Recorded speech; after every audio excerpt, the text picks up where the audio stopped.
Ao anatin'ny fanomanantena tanteraka amin'izao fotoana izao i Raisy Boka izay andray anjara amin'ny fiakarana tendrombohitra Everest amin'ny volana May ho avy izao. Efa any Aotrisy izy amin'izao fotoana izao miatrika ny fanazarantena. Indroa isan-kerinandro izy no manao izay fanazarantena izay ao anaty ranomandry matevina.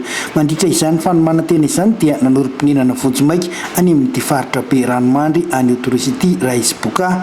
Tsy hivina fa hiaraka amin'ny Raisy Boka hianika ny tendrombohitra Everest ny rahalahiny Rajy Alexandra miaraka amin'ny rainy Zozary Boka izay mpanazatra azy mirahalahy ireto. Fanamby lehibe tian'izy ireo hotratrarina amin'izao moa ny ho tonga eny tendron'ny Everest. Araka ny fandaharam-potoana dia afaka 3 volana ny fiakarana tendrombohitra Everest ho tanterahan'izy ireo.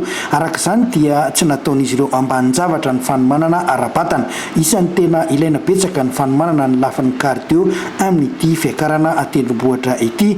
Tanjon'izy telo mianaka ireto moa ny ametraka ny sainam-pirenena malagasy eny amin'ny tendron'ny Everest any Nepal, tendrombohitra avo indrindra maneran-tany mirefy 820 sy 720 metatra.